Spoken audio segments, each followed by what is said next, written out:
The show will begin very soon. Justin is doing things.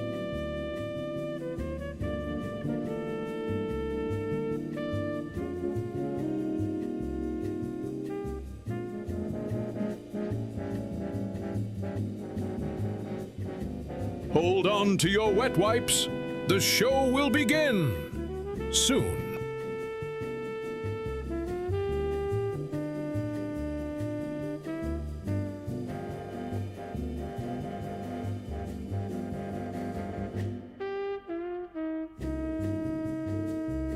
We appreciate your patience. Justin is being coaxed gently out of his cage.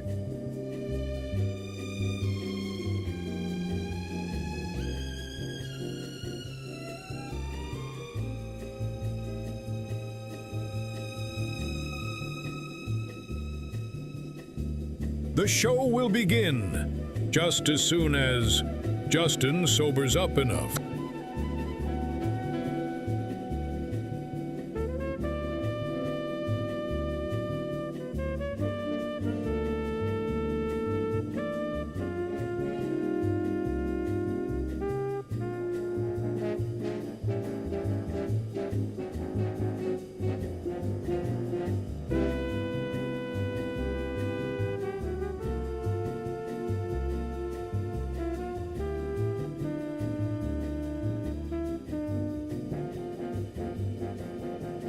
Live from Low Value Studios, it's Late Night Live with your host, Justin Vale. Tonight's guests are John Heath from Atomic Wax, Alex Anderson from The Exhausted Programmer, and, as always, Nora Vale. And now, it's Justin Vale.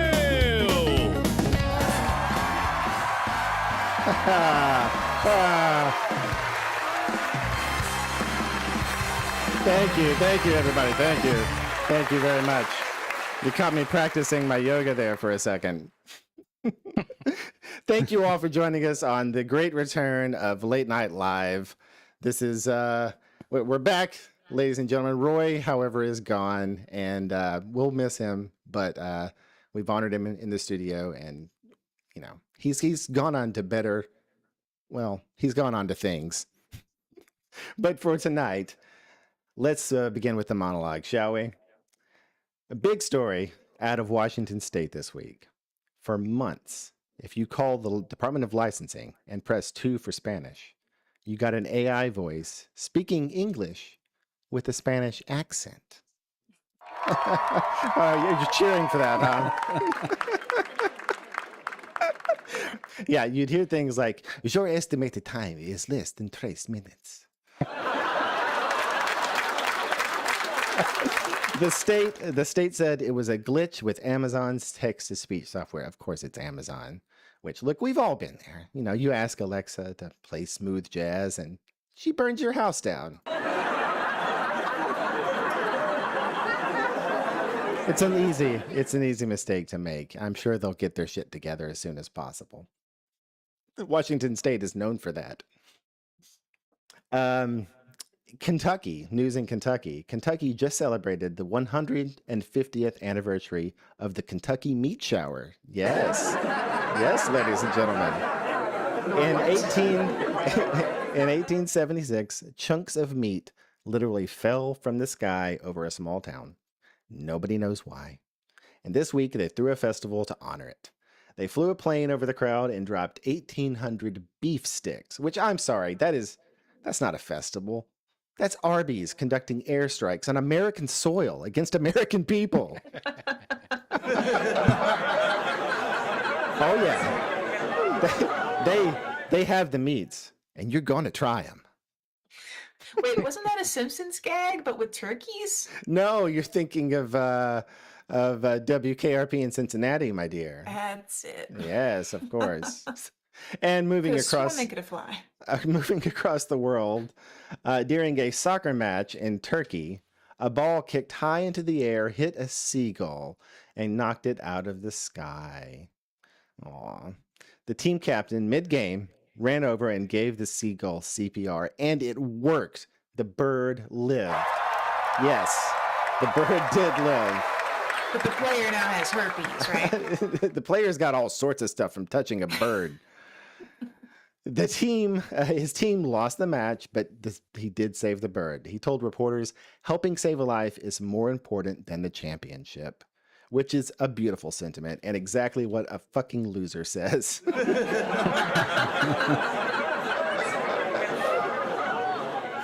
And back to the States, a man in Pennsylvania is wanted by police after he allegedly set multiple fires inside his own home to kill spiders. Yes. And the fire spread to the neighboring townhouses. So now his neighbors are homeless because this guy saw a spider. I mean, look, I get it. Spiders are scary. You know, we all commit a little arson when we're scared. It's a natural human response. All right. And in Malaysia, a man in Malaysia has just set the Guinness World Record for the most teeth in a human mouth. He has 42 teeth, and that's 10 more, if you're counting, than the average person. And here's the kicker. His dentist told him that he has 2 more that haven't come in yet. Okay. All right, you're happy about that. You're gross. You're all terrible. Yeah, but I mean, most people say he doesn't even notice until he tells them, which, I mean, yeah, who's counting someone's teeth? If you're counting someone's teeth, you're the weird one. And back in Nantucket, finally, scientists tested the wastewater in Nantucket, Massachusetts, and found that the cocaine levels, yes, the cocaine levels in the sewage are 3 times the national average, but levels of meth and fentanyl are below average. So Nantucket isn't doing more drugs. They're just doing classier drugs. I've been there. That tracks. All right. Yes. Well, that's just about it, ladies and gentlemen. Let's get started with the show tonight. We got a great show lined up. We got John and Alex back from their long hiatus. It's been a while since you talked to them. We're going to catch up, and we're going to talk about the state of TV tonight. TV in 2026. How is it? Let's find out.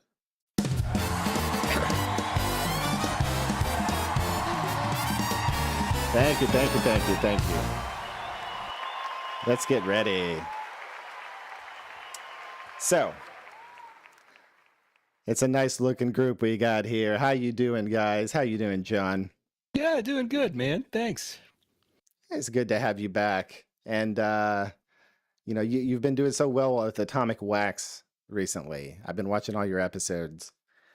Yeah, man, it's a fun little show. We've hit monetization this past month and almost doubled our users, so I'm happy, you know. It's keeping the old content grind a little bit of a challenge, but I know you know exactly what that's like. Oh, yeah. Now, I saw you were hawking something the other day, too. What was that?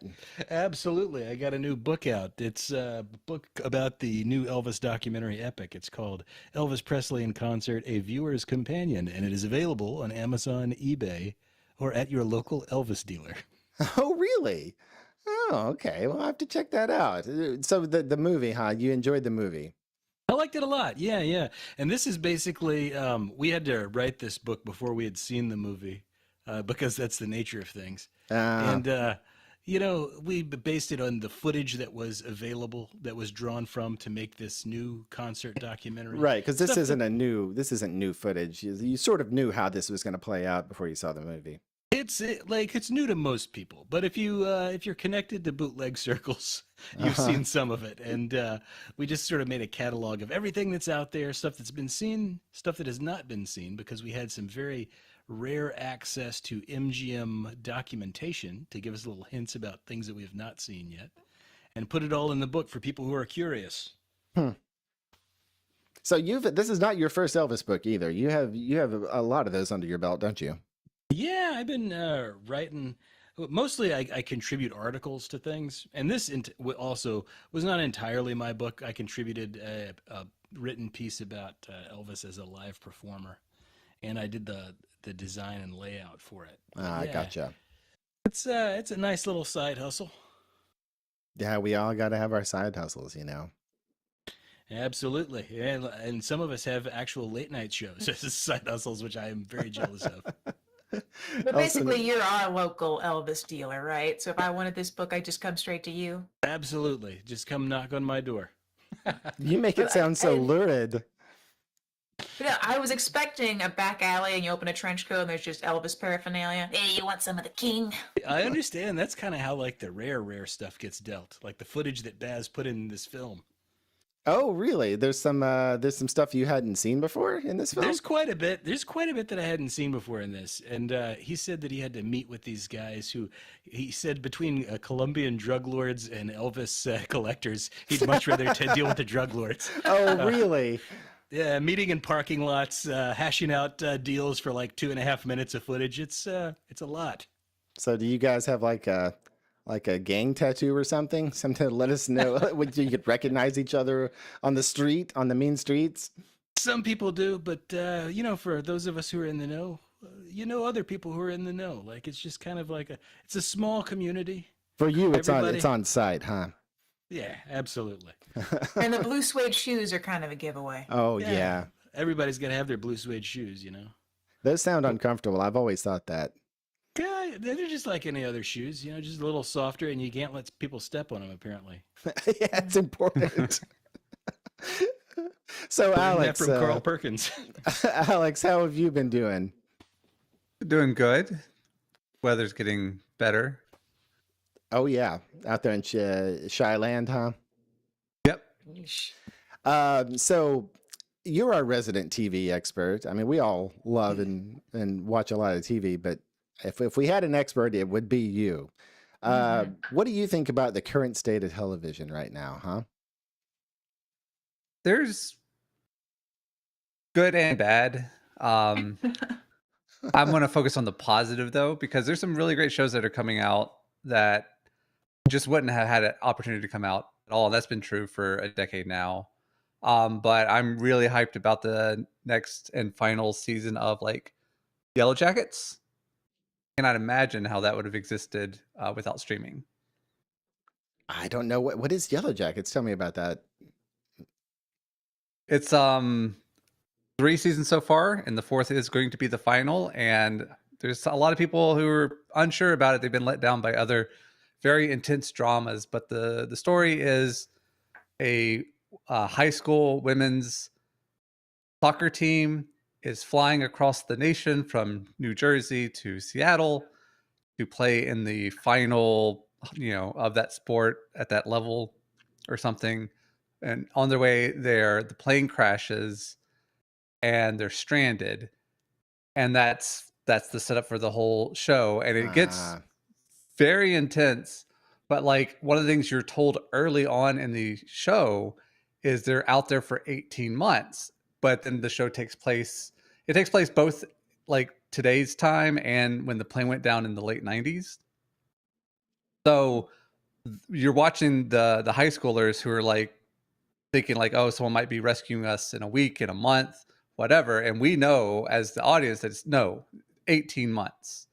And I love shows that do that. I love shows that tell you things are going to get really bad in these very specific ways, because it's usually because they're going to deliver really well on that. And it's the whole Hitchcock approach where, if the audience knows, but the characters don't, that's the source of tension, right? Yeah, because it allows like celebrations to be done a little bit more earnestly, because as a viewer that there is no celebration. So it doesn't come off as just like a cheesy, corny celebration, which I think a lot of 70s fantasy movies and stuff like that, you can like quickly jump in your head from movies from the 70s and 80s where it's like there's a party because they just won the battle, but it feels very cheesy.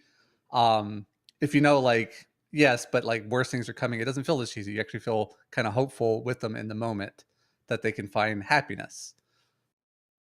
So all right, if I'm understanding this correctly, this is a survivalist show about a girls' volleyball team? Well, there's 2 parts to it. There's the present day. This is so like 20 years later.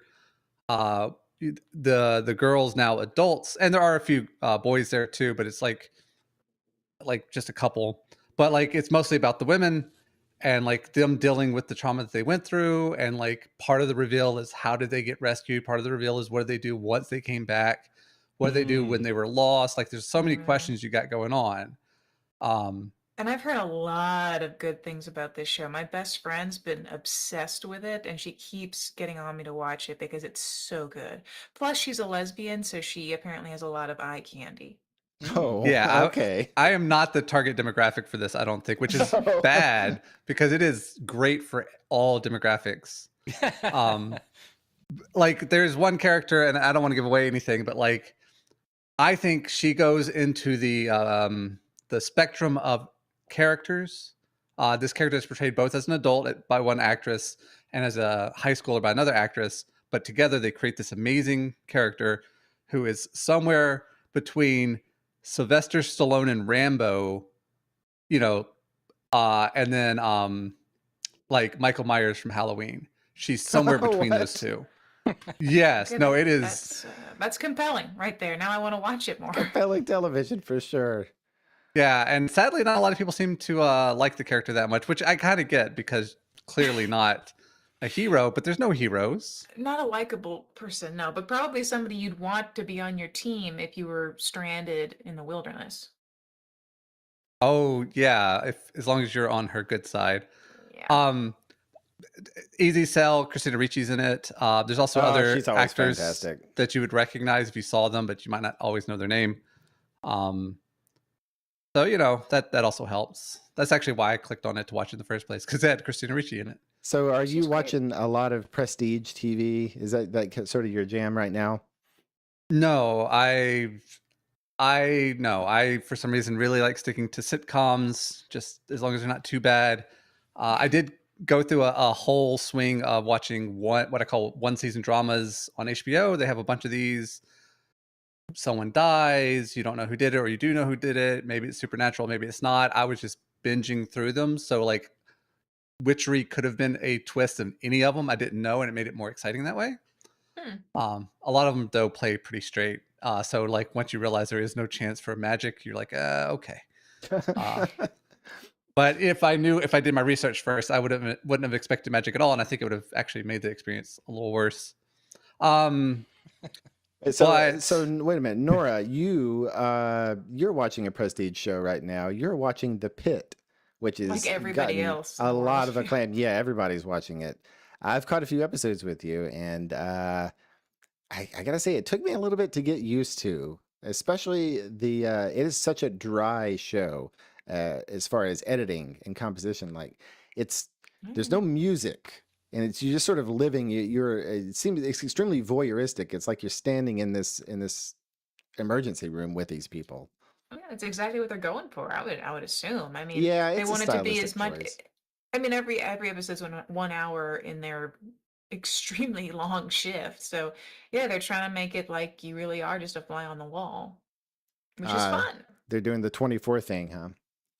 Pretty much, yeah. And you're covering a whole bunch of cases and a whole bunch of doctors and student doctors and the patients and stuff. And they still use them like a regular show would to, highlight current issues and stuff. There was a teenager wanting an abortion in one of them, or a couple of them, because they kind of bleed over because, they're not just gone in an hour. There was a guy being treated for something, and he was being treated differently because he was overweight, very overweight, that kind of stuff. Immigration things, people without health insurance. I all that kind of also stuff. I was watching with you, and I saw a dingus. Oh yeah, yeah. When Whitaker got peed on. Yeah. Yeah, I It's did. HBO, man. Anything happens. I saw that. Yeah, I was very judgmental towards you because I thought, oh, you're watching a dingus show. Oh right, I super wanted to see that crazy homeless man's penis. Yeah, that's what I'm here for. Listen, We if don't I know what wanted you're to see saying. Oh, don't say the P word here. This is a family show. Sorry, if I wanted to see Monster Hog, I'd apparently need to go watch Night of the Seven Kingdoms. I've been told there's plenty of Monster Hog over there. That's on your list too, huh? Yeah, because of the hog. I mentioned it, I right? gotcha. I gotcha. Yeah. So what is that? That is the Game of Thrones sequel or prequel or sister show? Big time prequel. Okay. It's like a couple hundred years in the past. No, that's too far. I don't know. But apparently it's not like constant tragedy and incest. There's only like the normal amount of medieval incest. Oh, So that's okay. nice. What is the And it's, regulation amount of medieval incest? well, like first cousins are fair game, but brothers and sisters, that's not normal. That's not never usual. good. Anywhere, anytime. Well, no, sometimes they did it, but first cousins were much more likely. Okay. So basically, back in medieval times, Jerry Lee Lewis would be A-OK.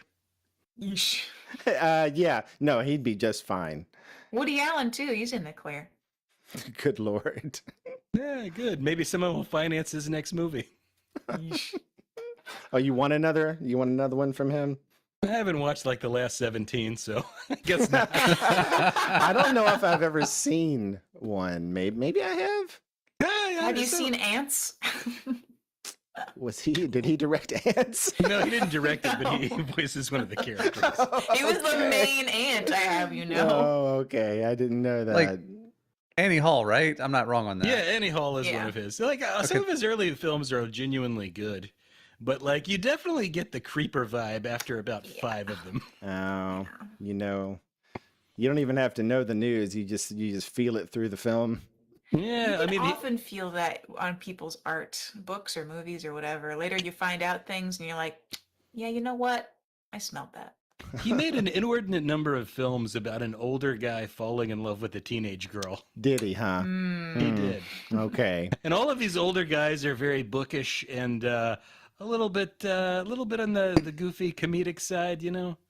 Stammering. They're designed to a type. Let's put it that way. Okay. You write what you know kind of He situation, basically huh? wrote fan fiction about himself. Yeah. Yeah, pretty much. So yeah, well, we have actually been collecting physical media again, Nora and I, and we've been watching X-Files. We're on season 6 of that.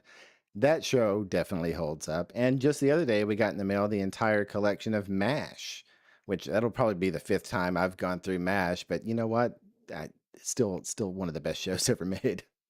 You know, I've never seen MASH all the way through. I need to watch it. I've never Welcome to seen borrow the- it from us. I've never seen the movie. I've seen the show. I never saw any of the spin-off shows. Mm. I watched like 2 episodes of that, the spinoff. Was there more than one spinoff? Yeah. Well, Trapper John, MD, that has to be count. no, They I made watched the that? one with Radar at the hospital. Yeah, Trapper John's in like 2 seasons of an 11-season show, and then later they make a spin-off for him. Like, Why? why? I don't know. I really don't know. People I never. liked him. I don't dig. I don't dig a lot into 70s culture. Sometimes there's some weird obsessions back then, and Trapper John as a character was a really well liked character for some reason. Yeah, it's probably Okay. the 70s culture is probably left best undisturbed. So let me ask you guys a question. Since you're back into collecting physical media, which I never went away from, how do you watch your physical? How do you watch your physical media? Do you just watch disc by disc, or do you rip it and put it on a Plex server? I enjoy the putting the discs in. It's a ritual, you know. It's nostalgic. That's how I felt about record players back in the day. I use the Plex server thing. I've got all of my stuff ripped on hard drives and a Plex server. And of course, I keep the physical disc in case there's like a freaking EMP. I can still watch all 20 seasons of Gunsmoke. Thank you very much. Good Ooh, Lord, you have 20? Gunsmoke? I do. This is like the biggest box set I've ever owned. It's 20 seasons. And I'm pretty sure you could like severely injure a child by dropping this box of them. Probably It's a an sign of a adult. good show. Yeah. Can we borrow that from you? I've been trying to watch Gunsmoke. No, absolutely. I got all the Gunsmoke you'll ever want. Believe it. John's our regular media dealer, huh? There you go. Elvis, DVDs, records. And it, Like like Hoarder House. generally any old movies or TV shows you want to see, I probably have them. Hmm. And I And- guarantee you I have a lot of them you don't want to see. Okay, you can't just tease that. Like, what's something we don't want to see? Oh my God. Well, I tell you, I've got one. You know, I've been collecting as many classic Western TV shows as I could, and there's one called Colt 45 that is maybe the stupidest show I've ever watched in my life. It's about a guy. He plays Samuel Colt, and he's like they didn't think about the concept for the show at all, because he starts out as a cult dealer, like he sells the guns, but then he's also an undercover detective for the government. And like basically what he does and who he is changes by episode depending on whichever scripts were left over from other TV shows. Now, at first, I thought you said instead of dealer, he's a cult demon, and I was like, oh, That would actually be kind Whoa. of cool. That would be way cooler than this. Major regrets, huh, with that series. Oh yeah, that one sucks. There's like some of the Western shows from back in the day are pretty bad, but honestly, like as a genre goes, those punch above their weight for the most part. There's a lot of other genres that like, oh, there's so much crap out there, man. There's a lot of crap on TV, like I think throughout human history. Yeah, you got to fill those hours, man. We know all about filling hours with crap here at Low Yeah. Value. Like that's honestly what I was gonna say is for me, like lately, YouTube is my TV, God, I watch a lot of YouTube. Yeah, most Same. definitely. And people are putting on full on, shows and presentations there. And stuff about like whatever niche topic you could possibly imagine. That's the Oh, good thing God. about it. Yes. nothing too niche these days. And if you're like me and you like to listen to something while you're working, but you don't necessarily want to look at it, YouTube is perfect. Oh yeah, most definitely. I'm a YouTube sleeper. I'll fall asleep You listening sure? to stuff. I'll come in the bedroom and I'll just hear some random old man muttering in your ear, like they're putting a spell on you. I don't know what they're planting in my brain. They're incepting me somehow. I'm sure of it. That's what Justin has been dreaming of since he was a child, going to sleep with a random old man muttering in his ear. Oh God, yes. About airplanes. But I think a lot of people are moving over to YouTube or have been for a while. It's like Alex mentioned about Yellow Jackets, people are worried about the ending. I just feel like there's not a lot of good follow through with plots. Like even when there's a cool idea, there's not very good execution lately, and especially the ending. Like just think about Game of Thrones and how everybody was so incredibly disappointed with that final season. And if you've watched like years of this show just to be disappointed at the end, it's rough. But See, we- this It's has been a actually- problem. This has been a problem for TV like throughout its entire history. One of my favorite shows from the 60s and 70s is called Mannix, and it's a detective show, but like the first several seasons are amazing. Every episode is like, wow, I've never seen anything like this before, but their talented writers started getting hired away. And so by about season 6 or so, they start repeating themselves, and by the last couple of seasons, they're literally, like I said with Colt 45, taking scripts that were written for other shows and repurposing them for Mannix. Oh, And so man. what began as a great show just ends kind of like in tragedy, rough. That's actually the motivation for my one season binges of HBO and like shows like True Detective and White Lotus is you're only Short invested runs. for a season. Yeah. I don't think it makes for the best television, but it definitely meant that I was just gonna get through these pretty quickly. Yeah, I do like the long running shows. I hated True Detective. I thought that was the Even most season pompous- 1. I thought it was such bullshit. It's A little too pretentious for you, huh? Very much so. Like whenever you've got Matthew McConaughey like expounding about his philosophies for life, count me as a miss. I don't know. I'm not one of those people who think season 1's the best season. I'd really have to think back, but I'm pretty sure it was season 3 for me, and then maybe season 1, and then season 2, but maybe season 2 even above season 1. Kind of for that reason. I don't like, they put some big names onto the show to get people in, and usually when that happens, there's other problems with the writing. But season 2 and season 3 being not celebrity driven specifically. I mean, these people in season 2, I remember some of their faces. I don't know. I thought it was just really neat as it went forward. Have you watched The Righteous Gemstones yet, Alex? Oh, that Yes. seems really good. Oh, you haven't seen it, Justin? No, I haven't, but No. I've seen clips from it, and You guys have got to yeah. watch The Righteous Gemstones. Walter It's- Goggins in his Absolutely. element. Anything with Walton Goggins and Danny McBride is a must watch. What show was Walton Goggins in more episodes of? Like, what show has he been in the most of? I would guess Justified, but I'm not sure. And Justified is That's- one of my favorite shows of all time. That's the second most. That's why I bring it up, because he was in more episodes of The Shield The Shield. Oh, interesting. And that is a hard show. I went back and watched that actually because of him, and that it's like they try to keep the energy going, like crank to 11 the whole time, and it works. But like, I do not want to go do that again. That was a cop drama, right? Yes, and all the cops are crooked, but some more crooked than others. It's Yeesh. weird. Oh, speaking of cop dramas and shows that get really bad, have you guys ever seen a show from the 80s called Police Story? Is that the Wait, the one with Shatner one? Leslie Nielsen? No, that's Police Squad, which is also Ah. good. But Police Story is it starts out as like this really gritty, almost noirish cop drama that's about gangsters, and it's set in Chicago, right? And the first episode is directed by Abel Ferrara, who's a really good director, and like the first season is just amazing television, right? I think it came out around 1986 when serialized TV was something that like people weren't used to, and so people were complaining that they didn't get the whole story in one episode, you know?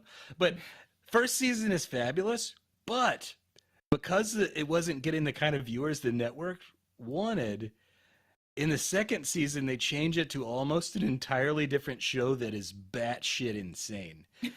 Oh, First of all, they move it from Chicago to Las Vegas. Oh.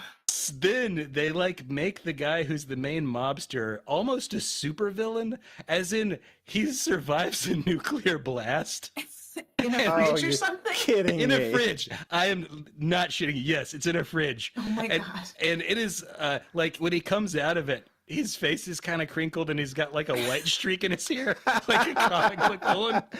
And it just becomes like the craziest show in the world. It's like it goes from something like The Big Heat by Fritz Lang to like some sort of pop culture cartoon in the second season. I'm looking this up, and they have full episodes on YouTube if you would like to watch Ooh. this. Yeah, I do. if you, like watch it if you're curious. I started out. I loved the first season. By the second season, I was hate watching, and it was worth every minute still. Oh, good old Hey Watch is fun too. I wonder what happened. Like, did the producer die and get replaced by his evil twin? What happened here? I think it got taken over by one of these network geniuses who thought he knew how to fix the show and get more people to watch it, and he Oh. just absolutely ruined it. Which drugs was that guy on? Exactly. The bad ones. So we are about 5 or 6 years into Disney's attempt at massive prestige TV with their big IPs, especially Star Wars. They've made quite a few Star Wars shows, and I think the only one that people really connected with was Andor. It's kind of been a failure for Disney. What about And- the Mandalorian? That was popular, but the people really turned against it in the later seasons. Well, they're making a movie right now. Oh, are they? Yeah, remember we saw it in the but theater. they're Disney. They can afford to make movies about any kind of crap. Just prop up any old bad IP. They have a lot of money. You know what is probably the best IP-oriented TV show ever? What's that? Young Indiana Jones. What? You're kidding Wow, yeah, I remember that. me. It was Great. good? It's fantastic. I loved it. Yeah. Because, like Young Monk, Young Sheldon, all of those are... Oh Young no, Monk? they're doing Young Monk. No, it sounds like it would be ridiculous, but I promise you, like, watch it. It's a very enjoyable show. Yeah, we need to go back to Young Monk. What are you talking about? Little Monk. Guys, Little thank- Monk. Little Monk. Yeah. We're watching Monk right now. We're going through all of that. I did not And know all this the- existed. Yeah, look it up. Yeah, they did it in 2009, right when Monk ended. So I guess that's what I'm going to watch after I finish Monk. Who plays I gotta Monk? say, a child. I don't know. Just a Oh, child. it's a child. This isn't like What did you think? They shrank him? no. I thought, he could do it though. He could play a shrunken version of himself. It's the same actor who played Monk. Oh, in that in the one show. episode, yeah, or I guess a few episodes. Because there were a couple of child episodes, and it was a different child every time. Yeah, in the last season. I mean, 2009 is Wow. I'm on What's season he? 7. What's he doing? Like solving high school mysteries? Who cares? That's part of his He- backstory, though. He solved the thing about the money that was stolen. Mhm. Yeah, Sure for did. that the lady. bully But it's, I mean, it's mostly him being awkward and sad, right? That's the worst part of regular Monk is when he's so sad. That's the best part. I mean, in some ways. I love a good sad sack. I don't know, bullying Who adults doesn't just love a good feels- sad sack? Exactly. He does. He plays a better sad sack in Wings than in Monk. Oh, Because in God. Monk, he still has value. I know. I never. I didn't realize Tony Shalhoub was in Wings. He was. Yeah, he he was playing wasn't- a guy Everything. with a weird accent, right? Yeah, he started off as like a one-off character, but he got stuck on, and he was the taxi driver, and his wife had the big face, which I never quite understood what that meant. What? Yeah, that's Tony Shalhoub. He's good at everything. My first introduction to him was the horny sailor in Addams Family. Oh, the first time I remember, I guess Men in Black, but also in Galaxy Quest. He's so freaking amazing in Oh. Galaxy Quest. Oh man, He's so Galaxy good. Quest. I haven't even thought about that in a long time. It's a good one. Yeah. Beloved by Rewatch, it's fans of worth Star it. Trek. Unofficial Star Trek movie. I just knew him from Wings. I've been, I guess, a must-see TV fan for a long time. I like the theme song to Wings. It felt classy.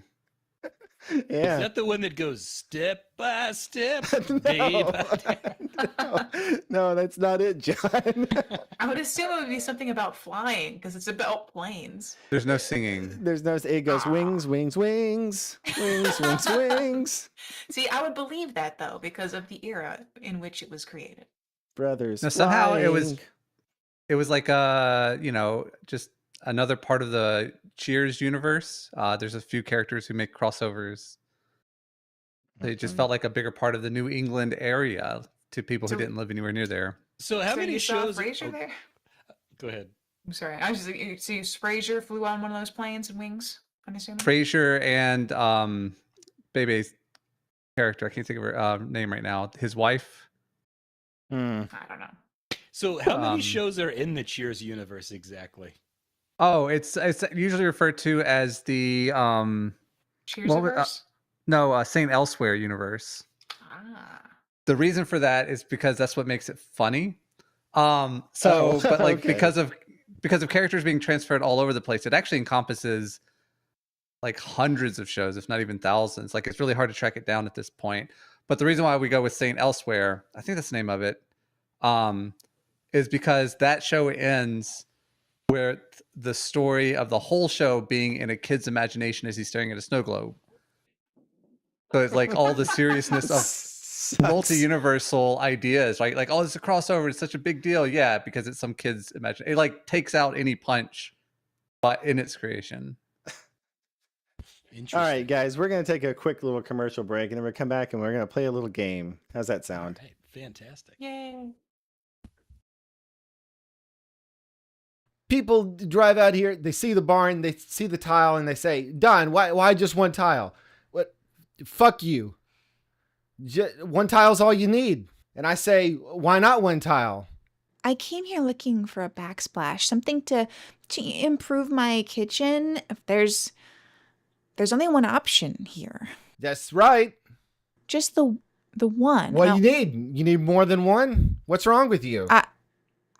I guess I'll take it. That's goddamn right you will. I found this tile in 1987. It was at a Ramada Inn outside of Tulsa, Oklahoma, and I thought, oh, yeah. That's it. It's beige. It's beautiful. It's all we got. Visit Don's Tile Barn today. You're gonna love this tile.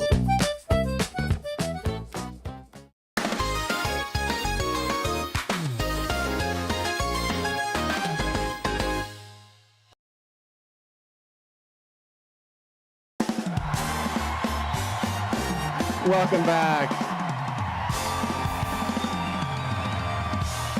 Welcome back, everybody. Welcome back.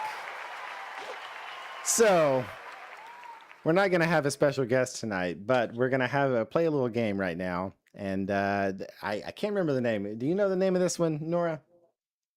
It was The Price Was Wrong. Oh, that's right. Ooh. All right, everybody. Let's play a little The Price Was Wrong.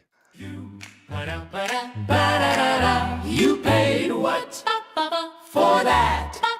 The price was wrong, baby. The price was wrong. I love it. All right. So we have our little slides here, and we're gonna take this, and I guess we'll use Price is Right rules. It's real loose. Points are made up. Blah blah blah. But we're gonna check out early 2000s items, and we're gonna gauge how bad we have it now due to inflation, and what ridiculous prices we used to pay for stuff. So That's what I was gonna say because I mean, we're paying so much for these things that now are like what, $5 unless you're somebody who just wants to collect it. oh god, yeah, collecting is really inflated these days. A friend sent me a link to an old graphics card, the Voodoo One from like 1997, and they're going for $600. You can get a All right, so brand new video card, like the low end budget model for that. It's crazy. yeah, this is more for y'all. For me, old tech, garbage. I Oh, am not. garbage, huh? I am not the audience for these All kind right. So of what do things. we have first? What are we guessing first? Okay, numero uno, and a lot of people will think this is numero uno in their hearts. The Apple iPod, first generation, 2001, 5 GB of storage, holds 1,000 songs, mechanical scroll wheel, Mac only, the device that killed the CD but made you seem really cool. It did. It did. So what did these cost when they first came out? Do you know? Let's start with you, Alex. I'm going to guess $300. A good guess. That's about where I would Conservative. land. I'm gonna that- guess $699. Ooh, I know he might be. I mean, it was a This very is hip Apple we're item, talking and about it is here. Apple. You got to put the Apple tax on it. John was desperate to be cool. He'll pay whatever. I still have a Uh, third generation classic. Really? Ooh. It does Oh, not run, but I well, have then the you physical don't. husk of it. You have. Honestly, if You have a Apple was brick. if Apple was smart, they would make these again. I honestly think so. The big yes. boys? Yeah. That click wheel thing was so cool to do. I remember when the design. iPod Touch killed it off, and they stopped using the click wheel and the mass storage devices. I miss it though. That haptic response and everything is very satisfying. It is. It's nice to click a button. Darn right it is. All right. So what do you think? What is the actual price there, Nora? It was Alex is the winner, $3.99. He was Damn. closest. $3.99. Wow. I was 5 surprised there wasn't days. multiple models available, but it was their first generation, so I assumed the low end of the It's- multi-model system going It's forward. just the one that you get. Honestly, And that's now I'm about what we would pay for that storage next year. I know, Yeah. right? Or maybe here in a couple of months. But it looks like it says sealed originals of this Apple iPod have sold at auction for $29,000. Oh my That's just god! stupid. Wow. And then you get it, and it's a brick. Pretty much. It's a brick that plays music, though. No, I meant like, Not how people Alex's. get scammed. Oh yeah. Oh, you mean an actual brick in your box? Yeah. Well. You mean when people buy stuff from Best Buy online? Yeah. Hey, don't ruin this good scam I got going. How All else right, are you ready supposed for to get rid of bricks? Throw with people? I don't know. What do we got up next, Nora? Number 2, and this is a real classic, the Motorola Razr. That's R-A-Z-R for those not in the know. Version 3 from 2004. It is the thinnest flip phone ever made, and everyone knew in 2004 thin was where it was. Anodized aluminum, electroluminescent keypad, VGA camera, which I don't know what that is, 5.5 megabytes of storage, doesn't sound like much, the coolest phone on the planet for 3 straight years. Just pretty long for phones, honestly. I gotta say, hold on, before we go forward, you were cold reading that and you just blew through electroluminescent like it was nothing. You're a true professional, Nora. Well, and honestly, I almost messed up phone, so I really had to focus. Fun. Just a fun. Okay. So we're talking about with a plan here or just if you were just gonna buy one of these. Just a straight phone looks like. Oh, no, sorry. Yeah, I guess we have a couple of options. You can either have it with the 2-year contract or fully unlocked.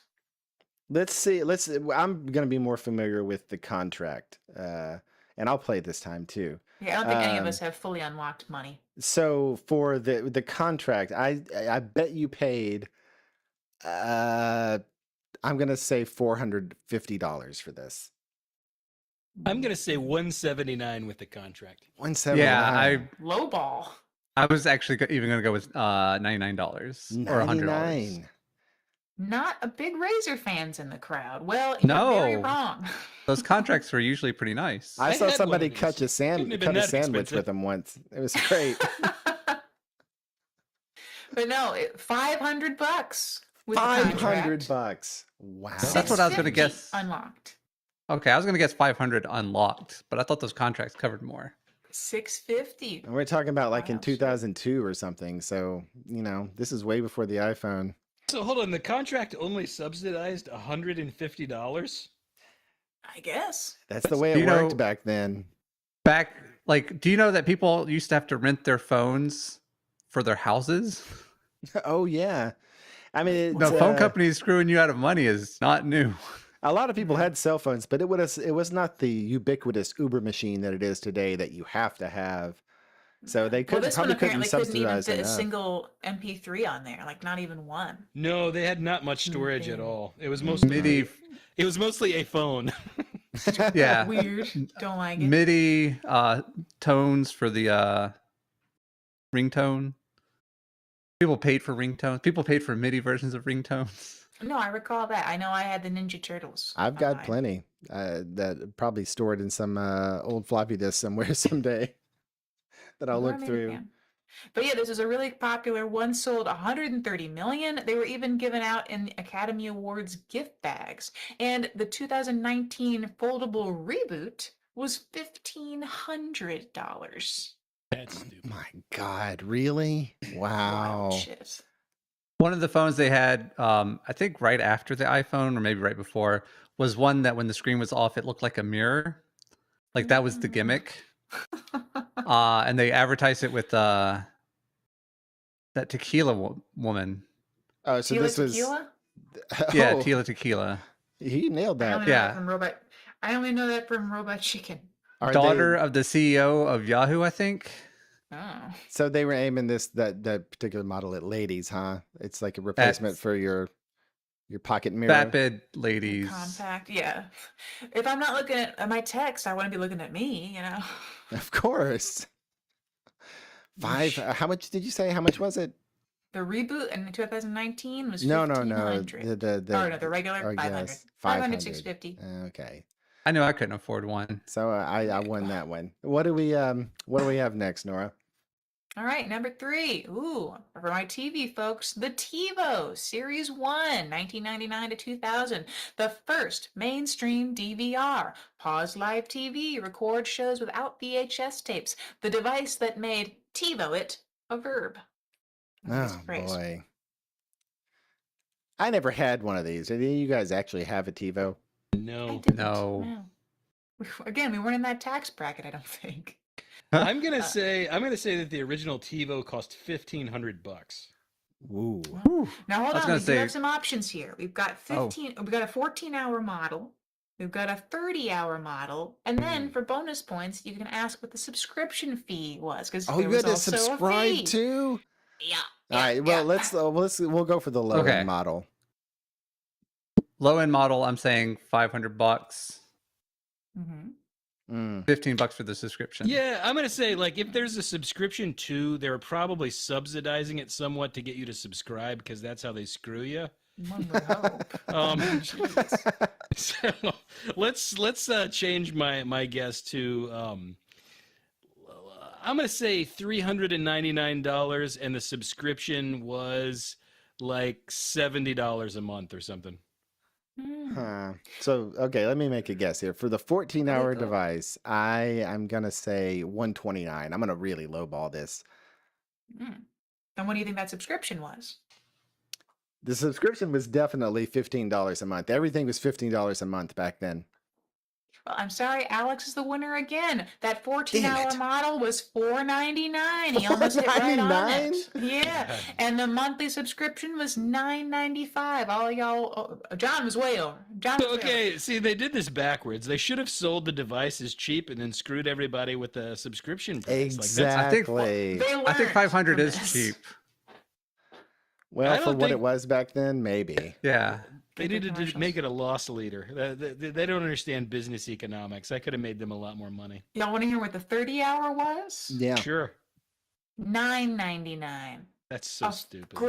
A grand for Holy that thing. shit, really? Imagine And our charging phone. charging Oh. that much more just for the memory. And also, Ah. remember that at this point, a VHS player was still a fucking option. Oh, You can yeah. just buy the And just it- buy them. Ubiquitous, easy to use, and the tapes are readily available. Very easy. And just to put in perspective, our phone now records unlimited screen captures for free. And the 30-hour model only had about 10 movies, which is why in so many TV shows from the period, everyone's like, "You erased my TiVo!" Ah! And they're Oh, getting yeah. into fights over It was it. like, And stuff, it became you a know? classic sitcom joke about erasing someone's TiVo. Yep. I wonder why they never like that pirating off of a TiVo was never that popular. I know people who had like Netflix subscriptions, the DVD kind, and like it was just for ripping Oh, yeah. DVDs. I'm surprised TiVo there I feel wasn't very seen here. I think you mean accused federally. All Come right. on, John. You wouldn't steal a car. What do we got next? All right, next up is one of my favorites, and my parents have a version of this right now. iRobot Roomba. They call theirs Robbie. This is the original, though. This is the 2002 version. The first mass market robotic slave. About Boy. 13 inches across, bumps into walls, gets stuck under couches. You feel bad when you step on it, just like when you step on your dog's paw. Occasionally terrorizes cats. At the time, revolutionary for lazies everywhere. I remember when these came out, and yes, I definitely, it was one of those things that, oh yeah, that's above my tax bracket. I'll never own one. I still don't own one, but now it's out of principle. It felt like a Sky Mall thing, something like, why It would did. I need that for my tiny home? The first Roomba, I'm going to make a guess, and I'm going to say that this was, yeah, I'm feeling expensive. I'm thinking $799. $799. It's a pricey Robbie. Yeah, I'm gonna say even higher. Let's say $999. Wow. Oh. Well, I'm going to raise it $200 more and say $11.99. Wow. Wow. Y'all really don't want to vacuum. How far off were we? Really far off. It was only $200. Really? Oh man. It was $199. Yeah, y'all were way off. We need Ah, to teach damn. these capitalists a thing or two. I guess know, so. right? It was big too. Ellen DeGeneres gave one to Ryan Gosling on her show. Ooh. Oh, well. I think Big that deal. we are severely jaded by the current prices inflation has given us. Well, Also, hold after on. the Tebow price. I mean, come on, that was crazy high. So, hold on. Ellen DeGeneres gave one of these to Ryan Gosling on her show? That's my little factoid that I got here. How yeah. in the world are you supposed to take, hey, you look like somebody who needs a vacuum? You I know, and he was like a already dirty famous. He was famous and like rich at the time. So like, what? Ugh. What was the gag there? What are you trying to say, Ellen? Well, we found out that she was an awful bitch, so that's probably part of it. We did find that out. But then she bullied Ryan Yeah, Gosling. she did horrible things like give rich people vacuums. It was Cheap probably vacuums. Very mean. Did he only $200? Cheap Very cheap. plastic Yeah. garbage vacuum. At that point, you'd pay someone $200 not to deal with it anymore. He probably had people to vacuum his home. Yeah. most Yeah, likely. he definitely had a sucker. That's what they're called. A sucker? They just specialize in vacuuming. They're suckers. Yeah, all right. Hold on. You know that like sucker was a word that they had for like slave? Is it slave babies? I think. What? You Nope, know, did not know that. That was an antebellum. That's all, folks. We get out of here. Stream Show's here, over. guys and We're gals. canceled forever. Oh God. Somebody hasn't watched Mandingo. Oh yes, of course. Moving on. What do we got next? Bop. Now, this one I actually think I still have someplace. You have a hit. all right. All right. Hey, you just gave away the game. No, Yeah, No. the picture's Hit here. clips. Okay, the pictures. Okay. The hit clips from 2000. Yeah, it was a Tiger Electronics miniature music player for kids plays 60-second clips of pop songs on tiny cartridges the size of a dog tag. Mono speaker, because it's just in one ear, one song per cartridge. And yes, I did. I believe I had one song by Britney Spears. It might have been that one that goes "Hit Me, Baby, One More Time." I can't recall. Of course. And then one by, I believe, the Backstreet Boys. Oh, and maybe one from Monique, actually, that I'm thinking about it. Oh Oh, wow. Monique. There's a I'd pull. forgotten about that. Yeah. Wow. And they were called hit clips because they were little guys, but also they had a little cord that you could clip to things. Now so hold you on, don't they lose didn't them. just have these in the '80s. Like there was a version from the '80s that had Oh, I'm little sure they cassettes did. too. right? Really? Yeah, because I remember they used to have that. They had a commercial that had Creedence Clearwater Down on the Corner playing it. Oh yeah, kids love it. Kids love the fucking Kids love Credence. Oh, look at the kids jamming in their little. Oh God! All right. Hey, it worked on me. I wanted one, but they were too expensive. Yeah. I don't think you're the usual demographic, John. Oh man. All right. But yeah, so give me a price. Price for the player, price for per song cartridge. okay. Give So me for your the ideas. player, I think I got this one, and it's going to be $79.99 for the player. And those, I remember the price of the cartridges. It was like $6 a piece for 60 seconds of music. It was a ripoff I thought that player was pricey. of lo-fi though. mono mix music. Okay, In one I'm area. I'm gonna say because this was marketed to kids, it's not gonna be $79.99. I'm gonna say it was $59. Mhm. Yeah, that might feel a little Still better. pricey. Y'all are really putting me up in that price bracket. I One of was- these. I was going to say $120 for the device, $5 for the song. Mm. All right. Mm. All right. Well, were we even close at all? Again, Alex is closest, I think, Ah, because the dang. player was only $6.99, as in $6.99. Oh wow! But he What, was the right on player?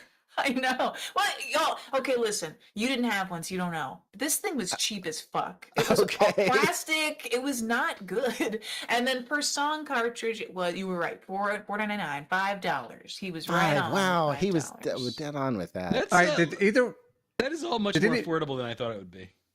did any of you have that Fisher Price record player when you were like really little that played music? That's what I think of when I think of cheap music. Played the little tiny records. The Yeah, ones with the- like the Yeah, I enormous did. grooves. Oh, For the no. tines to be plucked. Yes, God, no, Yeah. I don't remember that at all. I had a teeny tiny one. but that was I a don't lot know more if it's- inventive than this though, because this is just like playing back an A single MP3 or song. something. Yeah, it was just I a think that's- digital audio file. It would just bother me to no end not getting the full song. No, me too.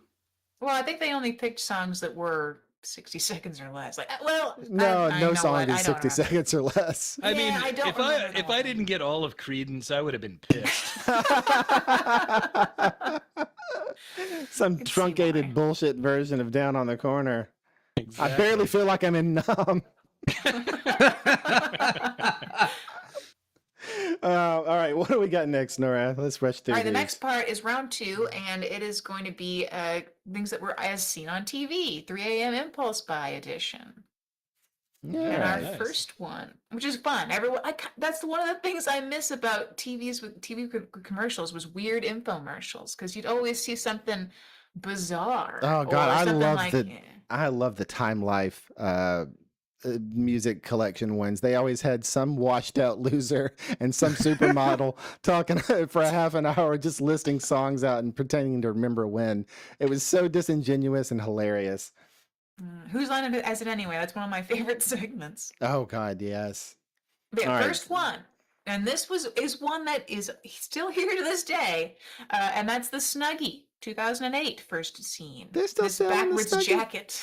It's Oh, I remember a, this. a fleece blanket with sleeves. That's literally it. A backwards robe with no sash. It's a genuine cultural phenomenon.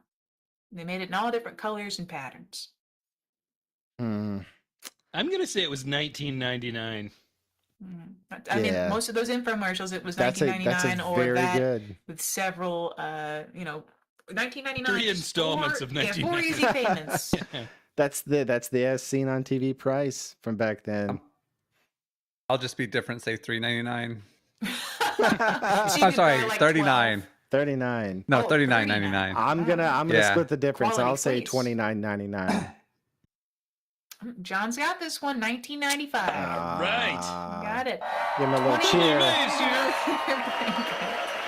And it generated, listen to this, it generated over $200 million in revenue. Oh they my made them God. for dogs. They made them for college teams. They had Snuggie pub crawls.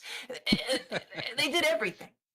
For essentially just a blanket that helped you hide your lewd hand actions. Yeah, your very own fart collector, yes. Oh God. Well, yeah, overpriced. Glad I never had one. I never joined that cult. That cult. It does look like a cult robe. It does. Honestly, Just backwards. that Look could have at been a it. great SNL thing at the time. The It- Snuggie cult. Yeah, it needs to come with a hat or a head shaving kit.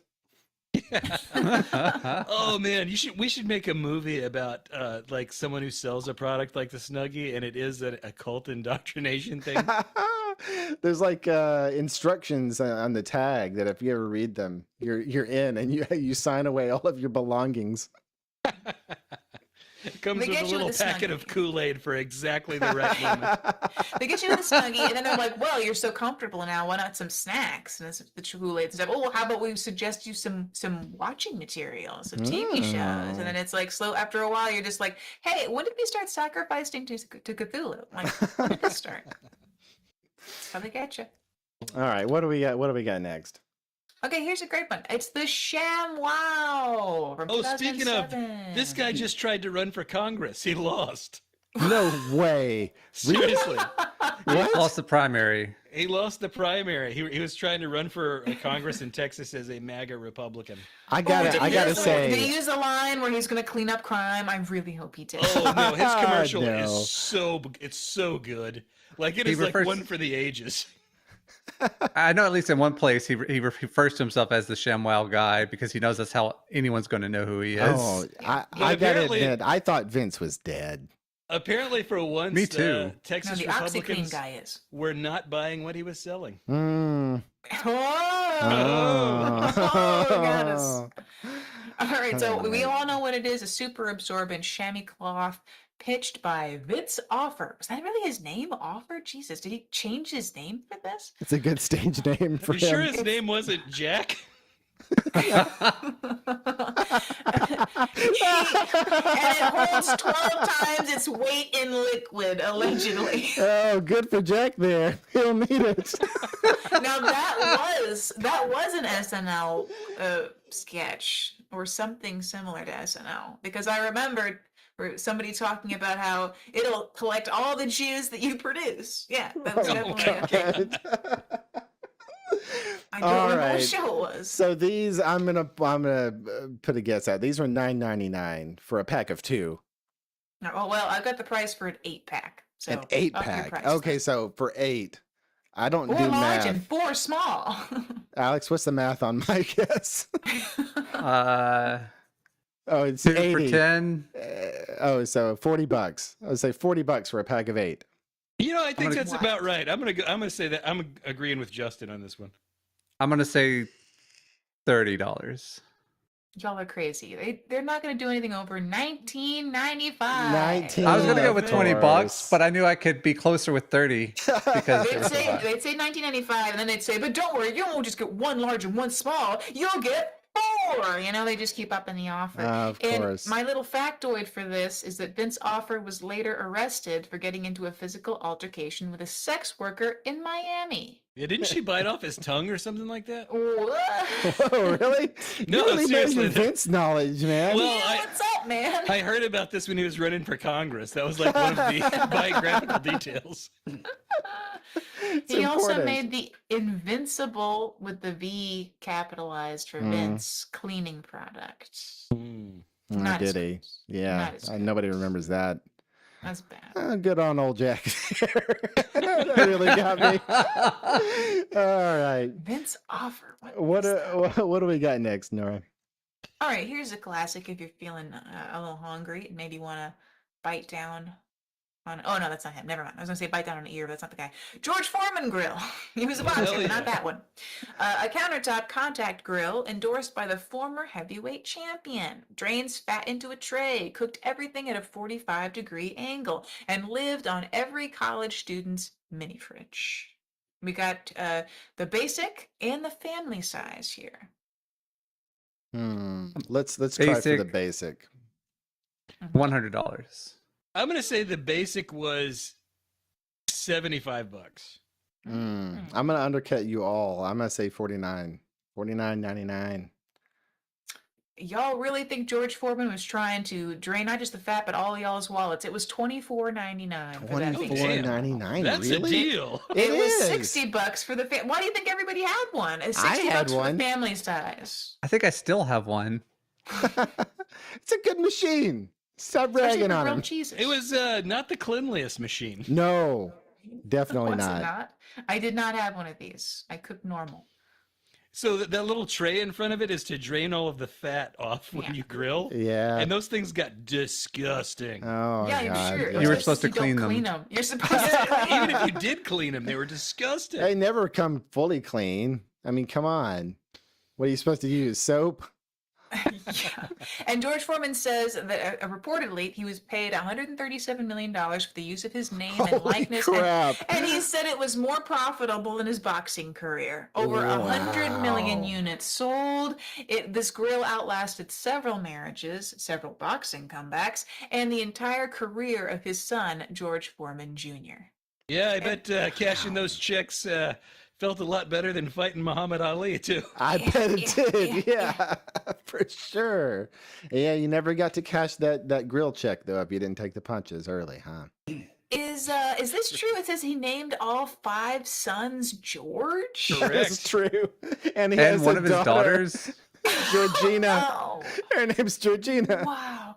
This just shows Or is it just the George? brain damage. Just brain damage. It's the from brain boxing. damage. Oh, Yeah. hey, you could not.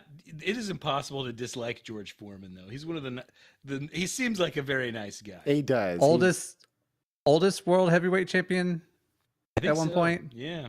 Because he At won it one like in point? his 50s.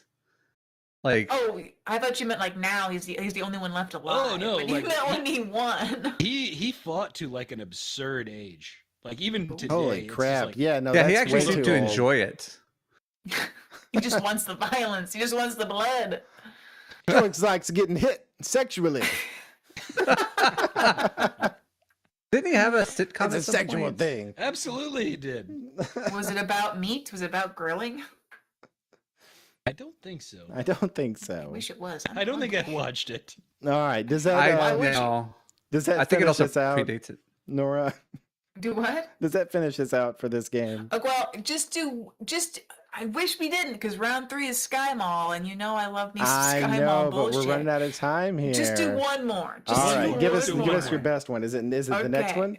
It's just the next one because I don't want to make you have to shuffle your graphics. That's fine. And it is a life-size Bigfoot, the Garden Yeti statue from Sky Mall, mid-2000s, a 6-foot-tall, 147-pound resin statue of Bigfoot for your yard. Oh, And it resin. says hand-painted for startling realism. Curbside delivery included. Okay, I'm gonna say this was $700. Sky Mall, remember. I can't participate because I remember this one. I remember this price.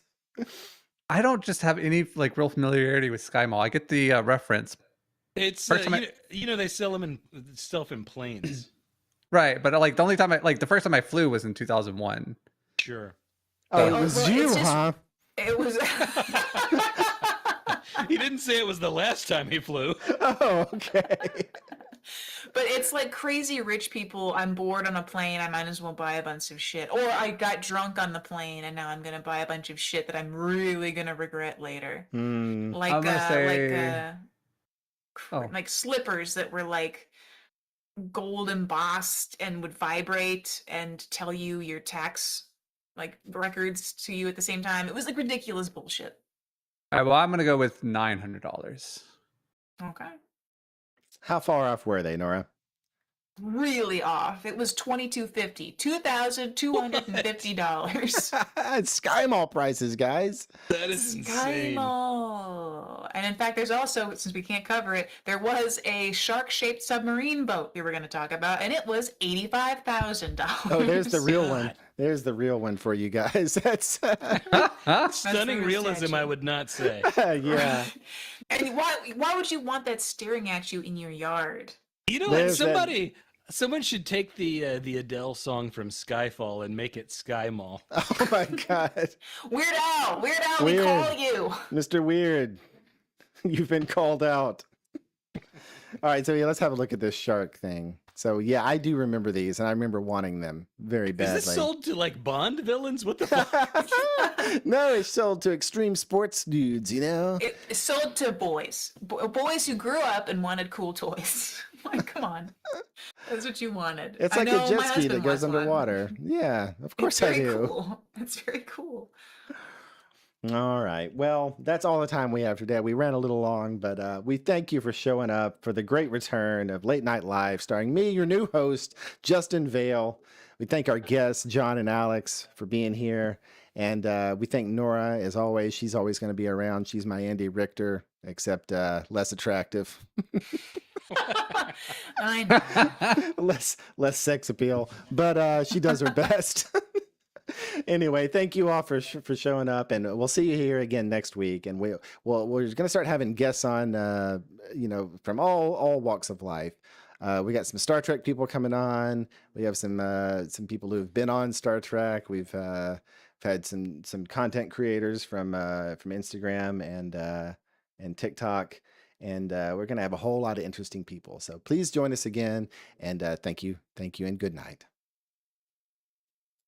You've been watching a